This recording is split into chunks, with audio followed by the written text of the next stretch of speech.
NBC5 responds. This past month, a new type of taxi has been turning heads in downtown Chicago. We're talking about Waymo's self-driving cars. They've been out mapping the city streets and the traffic patterns, but not yet giving rides yet. They do catch your attention. No driver there. The cars may look advanced, but critics are closely watching how the technology handles real-world conditions here. Can we say potholes? NBC5 Responds investigator PJ Randhawa explains what is giving experts reason to worry. From shutting down in the middle of traffic in San Francisco, driving into active crime scenes in Los Angeles, to even trapping passengers in Phoenix. Why is this thing going in a circle? I'm getting dizzy. Waymo's self-driving cars keep making headlines, not for innovation, but for high-profile glitches. After these scenarios, Waymo issued software updates and in some cases said it used the unusual event to improve road safety. We need to be able to ensure that cars stay out of really dangerous situations. Dr. Missy Cummings is the director of George Mason University's Autonomy and Robotics Center and a nationally recognized expert in self-driving vehicle technology.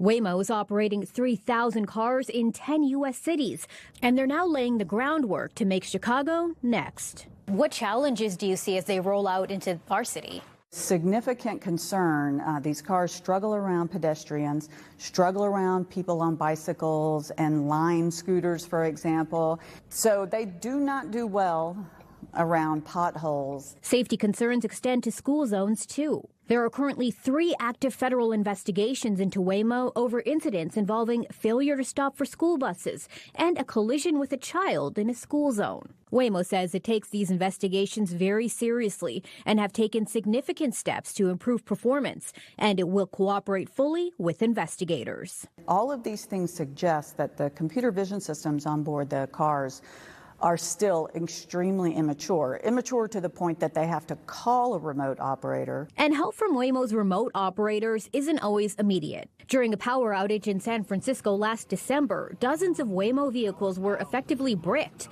blocking traffic, even fire trucks. The cars would get to an intersection and they could not understand where the lights were, and so they froze. City emergency staff called Waymo for help 36 times that night with no luck.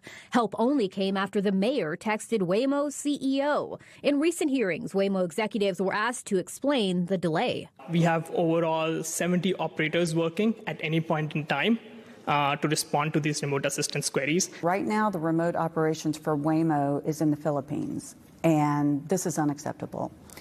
We need remote operators that have U.S. driver's licenses that are located in the United States. Despite these issues, Waymo says compared to an average human driver, Waymo vehicles have 92% fewer crashes that cause serious injury and 92% fewer pedestrian crashes with injuries. The organization Mothers Against Drunk Driving hopes self-driving vehicles will help make roads safer. Because it holds this promise, this wonderful promise that one day there will no longer be roadway fatalities due to drunk driving or other behavioral related safety issues on our roads. Waymo has logged more than 170 million driverless miles since 2019, but that's still a tiny fraction of the trillions of miles Americans drive each year, leading some experts to say it's too early for firm safety comparisons.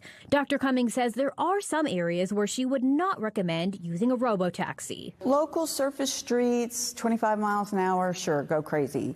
Getting on the highway, I can't give that my thumbs up yet. We reached out to Waymo for an interview, but they declined. If you're ready to catch a ride in a robotaxi, you're going to have to wait a little while longer. Right now, Waymo isn't technically allowed to operate in Illinois, but a bill that would start a pilot program for self-driving taxis in Cook County and others is progressing through the legislature. PJ Randhawa, NBC5 Responds.